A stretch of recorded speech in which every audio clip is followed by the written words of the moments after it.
General Bajwa और इमरान खान की काफ़ी आपस में तलखी हो गई थी और जनरल बाजवा एक मीटिंग के बाद वापस आए और वापस आके इन्होंने 3-4 जो इनके क्लोज जनरल्स हैं उनको कहा मैं शामिल करेंगे सेठी से एक सवाल। मुस्लिम लीग वाले जो कर रहे हैं, जो पहले उन्होंने 16 माह में किया है, वो फैसले किए हैं जो कि अवाम के लिए बिल्कुल फायदेमंद नहीं थे। और इमरान खान साहब के 3 साल की जो कमाई थी वो उन्होंने अपने सर ले ली उन 16 माह के अंदर, और कोई भी ऐसा एक फैसला नहीं कर पाए जिससे उनकी जो है वो पॉलिटिकल साख जो है वो बेहतर हो सके। अब ये जो गवर्नमेंट ले रहे हैं उसके अंदर भी ऐसा ही है। जरदारी साहब पहले भी मजे लेते रहे हैं, अब भी उन्होंने मजे लेने हैं। ये जो जितनी प्राइवेटाइजेशन कर रहे हैं, ये करने जा रहे हैं आने वाली गवर्नमेंट के अंदर, ये तो नून लीग करेगी और उसके बाद ये पीपल पार्टी वाले आके बैठ जाएंगे। क्या नून लीग के अंदर कोई भी ऐसा इंसान नहीं है जो इनको ये बताए कि आप अपना कैपिटल, पॉलिटिकल कैपिटल लूज कर रहे हैं? ये कैसे फैसले आप कर रहे हैं? आपको इतना ही गवर्नमेंट का शौक है, आपको इतना ही हुकूमत का शौक है कि आप अपना पॉलिटिकल जो है वो सारा ही बेड़ा गर्क करी जा रहे हैं उसका। खुदा का खौफ करें। क्या है, हुकूमत अगले साल मिल जाएगी, उससे अगले साल मिल जाएगी। फैसलाबाद से हैं, कंसर्न्स देखें आप। देखिए, ये जो बात कह रहे हैं ना, ये नून लीग के सपोर्टर्स के अंदर ये बड़ी आम बात है। हम भी यही बात कहते रहे हैं कि यार क्या कर रहे हैं आप? सियासत ऐसे नहीं होती कि आप आगे ना सोचें और मौका परस्ती करें इस किस्म की, जिससे आपकी पार्टी को नुकसान हो जाए। और ये जो 16 महीने ये रहे हैं, इससे बड़ा नुकसान हुआ है। ये बिल्कुल सही बात कर रहे हैं। इनको बड़ा शौक़ है कि जी हम बने चलाएं एंड सो ऑन। तो और मैं समझता हूँ कि ये भी अब जो आगे सिचुएशन आ रही है, एस्टैब्लिशमेंट चलाएगी हाइब्रिड प्लस शहबाज शरीफ साहब वही करेंगे जो एस्टैब्लिशमेंट कहेगी। मुश्किल फैसले किए जाएंगे और आवाम और दबेगी और इनका जो सियासी कैपिटल है वो और कम होगा। मुझे तो इस चीज़ का फ़िक्र है कि अगर इन्होंने ये सब कुछ किया, जो कि प्रेशर बहुत होगा करने को, 2 साल प्रेशर रहेगा। अगर ये 2 साल काट जाते हैं तो फिर जाके हालात बेहतर होने शुरू होंगे। तो या तो ये 5 साल रहें और 5 साल रहें, 2 साल मुश्किल होंगे, गाली पड़ेगी, तीसरे साल जाके कुछ मईशत उठेगी आहिस्ता आहिस्ता, पैसे आने शुरू होंगे, रेवेन्यूज़ बढ़ेंगी और एड भी आ गई होगी और फिर ये पैसे आवाम के ऊपर खर्च कर सकते हैं। अगर तो ये स्ट्रेटजी है तो ये चल जाएगी। मगर सवाल ये है इनको कुछ चलने देगा या नहीं चलने 5 साल का श्योरिटी बॉन्ड कहाँ से लें? यही तो प्रॉब्लम है। जिससे आप पूछते हैं, किसी नून लीग वाले खुद जो हैं वो प्राइवेटली कहते हैं जी ये तो 1.5 तो उतने नहीं चल सकती गवर्नमेंट। तो अब बात ये है कि ये पीपल्स पार्टी वाले भी हैं, वो भी देख रहे हैं कि हो क्या रहा है। उधर एस्टैब्लिशमेंट के अंदर भी इश्यूज़ हैं। खान साहब जो है वो धंधना रहे हैं और वो छोड़ेंगे नहीं। वो तो आपका ख्याल है वो छोड़ देंगे कि ये 5 साल चला लें? वो तो ऐसी ऐसी हरकतें करेंगे कि एक क्राइसिस क्रिएट करेंगे, एट एवरी स्टेज वो क्राइसिस क्रिएट करेंगे। और वो ये नहीं सोचेंगे कि जी ये मुहिबुल वतनी का इजहार कर रहे हैं या नहीं कर रहे, नेशनल इंटरेस्ट में है या नहीं है। वो तो party political interest, international community को भी वो मोबिलाइज कर सकते हैं, सब कुछ करेंगे वो। अच्छा, आपको चलने नहीं देंगे और आप कैसे चलेंगे? आप नहीं ये बाय करते शहबाज शरीफ एंड कंपनी का मौक़िफ़ कि उन्होंने सियासत पे रियासत को तरजीह दी? बिल्कुल किया है, किया, मगर आवाम कहती है हमें नहीं पता रियासत क्या है, हमें तो अपने पेट का पता है। देखिए ना, यही पॉलिटिक्स होती है। नेशनल इंटरेस्ट जो है वो बहुत कम सूरत में वो आवाम का इंटरेस्ट होता है उसमें। आवाम कहती है हमें दें क्या। जो रूलिंग क्लास है वो एक नेशनल इंटरेस्ट डिफाइन करती है जिसके अंदर उनके इंटरेस्ट बरकरार होते हैं। फौज को बजट्स मिलते हैं, अमीर लोगों को टैक्सेस नहीं बढ़ते, उनके ट्रेडर्स जो है उनके ऊपर टैक्स नहीं लगता। ये बिजली की कीमतें, सुई गैस, ये सब कुछ जो बढ़ रहा है, मुझे तो कोई ख़ास फ़र्क नहीं पड़ा। मैं चलो 2-3 लाख रुपए महीने का खर्चा मेरा बढ़ गया है, मगर गरीब लोग जो हैं वो तो पिस गए। तो ये रूलिंग क्लास जो है ये यही इस किस्म की चीज़ें करके उनको शोर डालते हैं। अभी आपने देखा नहीं कि वो एप्टमा वाले जो हैं या टेक्सटाइल वाले जो हैं, अभी गवर्नमेंट आई नहीं है तो उन्होंने इश्तिहार देने शुरू कर दिए कि हाय बचाओ हमें, हाय बचाओ, मारे गए गैस की कीमत ही हो गया, हमें गैस सब्सिडी देंगे। तो वो ये है सारे स्टेक होल्डर्स आपके रूलिंग क्लास के। तो ये रूलिंग क्लास का मसला है और आवाम बेचारी जो है ना वो पिसती जा रही है और उनका कौन सोचेगा। नजम सेठी साहब, वो मौलाना फजलुर रहमान ने बात तो कर ली और फिर लगता था कि बात निकली है तो दूर तलक जाएगी, लेकिन दूर तलक जाने से पहले यू टर्न लेकर वापस आ गई। और मौलाना यू टर्न लेने पे क्यों मजबूर हुए, उसकी वजह ये थी कि शायद वो वाक़यात को उस तरह से याद नहीं कर सके, गलती से स्लिप ऑफ टंग उनके ज़ुबान से ये नाम निकल गया। अच्छा, इसमें एक और वजह ये भी बनी कि ना सिर्फ ये कि जनरल फैज़ और जनरल बाजवा की तरफ से वजाहतें आई ज़राए के तवस्सुत से, बल्कि दोनों पार्टीज़, पीपल्स पार्टी और मुस्लिम लीग नून भी कूद पड़ी रेस्क्यू करने के लिए। तो उनकी जो भी बातें थी या उनका भी जो बयानिया था इस हवाले से, सबसे पहले हम पीपल्स पार्टी का मौक़िफ़ उसमें फैसल करीम कुंडी साहब ने क्या कहा है वो शामिल करें। मौलाना फजल रहमान उस वक्त PDM के सरबराह थे, हमें तो PDM से निकाला गया था, किसके कहने पे निकाला गया था, किसकी फरमाइश थी, वो तो मौलाना साहब ही बता सकते हैं। लेकिन मौलाना साहब ने भी एक धरना दिया था और फरमाइशी प्रोग्राम पे वापस उठ के चले गए थे, नहीं बताया कि किसके कहने पे वो उठ के गए थे, कि किसने गारंटी दी थी कि आपको क्या मिलेगा क्या नहीं मिलेगा। उस अदम एतमाद का सबसे बड़ा फ़ायदा मौलाना फजल रहमान साहब को मिला।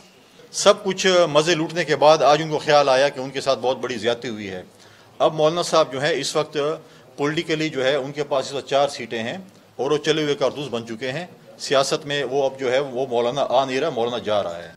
और इस पे मलिक अहमद खान साहब जो मुस्लिम लीग नून के सीनियर रहनुमा है वो क्या फरमा रहे हैं? एक मीटिंग जिसमें सब पूरी पॉलिटिकल पार्टीज के सरबराहान थे, उस मीटिंग में हम भी सोच रहे थे कि अगर ये इलेक्शंस दे रहा है तो हमें इस ऑर्डील में से गुजरने की क्या ज़रूरत है। अगर ये स्टेप डाउन करता है और फौरी इलेक्शन की तरफ चला जाता है तो मौलाना का वहाँ पर मेरी मौजूदगी में इस बात पर कि आप हमें ये क्यों कह रहे हैं, अब हमने ये सब कुछ किया है तो हम ये अदम एतमाद, तो मुझे क्योंकि मुझे मौलाना की तकरीम बहुत है। अगर मौलाना के पास कोई ऐसा है कोई बंदा, कोई एक आदमी जो आके ये बता दे कि कब उनको वो मिले। अच्छा, इसमें यह है कि टू मच कन्फ्यूजन, लेकिन जिन्होंने कल आपका शो देखा होगा उन्हें क्लैरिटी कल ही मिल गई होगी। आज मौलाना की वजाहत से पहले ही वो समझ गए होंगे कि बात असल में हुई क्या थी, और आपने रेफरेंसेस भी दिए थे। कल की आपकी जो प्रेडिक्शन थी इन सारी बातों के हवाले से वो शामिल करेंगे। जी, जनरल फैज़ और जनरल बाजवा नहीं चाहते थे कि इमरान खान को निकाला जाए, वो चाहते थे कि प्रेशर डाल के कुछ अपने काम करवाए जाए। मैं समझता हूँ कि जनरल बाजवा का एजेंडा ज़रूर था, जनरल फैज़ का एजेंडा नहीं था। मगर नून लीग को शायद ये मौलाना को शायद ये शक था कि शायद इसमें जनरल फैज़ भी इन्वॉल्व है। अच्छा, इसमें तो जो जमातें हैं वो कह रही हैं जनरल बाजवा का भी नहीं था। जनरल बाजवा का बिल्कुल था। जनरल फैज़ तो जब चले गए पेशावर एज कोर कमांडर तो he lost control of ISI। तो मगर बाजवा साहब वो वोट ऑफ नो कॉन्फिडेंस तो उसके बाद चला, और ये तो 3 महीने इसकी तैयारी होती रही, आना जाना तैयारियां होती रही, लोग मिलते रहे, बनाते रहे, जोड़ तोड़ होता रहा। आखिरी स्टेज ऐसी थी जिसका मैंने उस दिन भी जिक्र किया, मैं फिर कहता हूँ कि जनरल बाजवा चाह रहे थे कि एक छोटी सी एक्सटेंशन और मिल जाए, 1 आध साल की, और इमरान खान तैयार नहीं थे। और ये बात सही है जो कि अहमद यार कह रहे हैं कि बाजवा साहब ने एक मीटिंग कॉल की जिसके अंदर सब लोग ये पहुँचे, ये during the vote of no confidence, और उसमें इन्होंने कहा कि इसको विड्रॉ कर लें, इमरान खान कह रहा है कि मैं इलेक्शन करा दूंगा। अब मेरा ख्याल है कि उस वक्त 2 इश्यूज़ थे। एक तो ये था कि कुछ लोग ये शक कर रहे थे कि ये इमरान खान को दिखावा कि भाई मैंने तो उनको पूछा है, वो मानते नहीं है बात, क्योंकि इमरान खान अब शक करने लगा था कि बाजवा साहब को भी हाथ है इस नो कॉन्फिडेंस मोशन में जो लोगों को इकट्ठा किया जा रहा है। तो इसलिए वो ये दिखाना भी चाह रहे थे कि मैंने पूरी कोशिश की बुला के उनको। मगर मैं ये समझता हूँ, और मेरी कुछ इसमें इंफॉर्मेशन भी है, कि बाजवा साहब लगे हुए थे यूजिंग अदर सोर्सेस कि इनको के कैरी ऑन, क्योंकि वो इमरान इनकी बात नहीं मान रहा था। तो इसलिए एक तरफ ये कह रहे थे कि मैंने तो कोशिश की है इनको हटाने की, कि भी पीछे हट जाओ, छोड़ो, बात मान लो। दूसरी तरफ मेरा ख्याल है इनको इशारे हो रहे थे इनडायरेक्टली कि कैरी ऑन।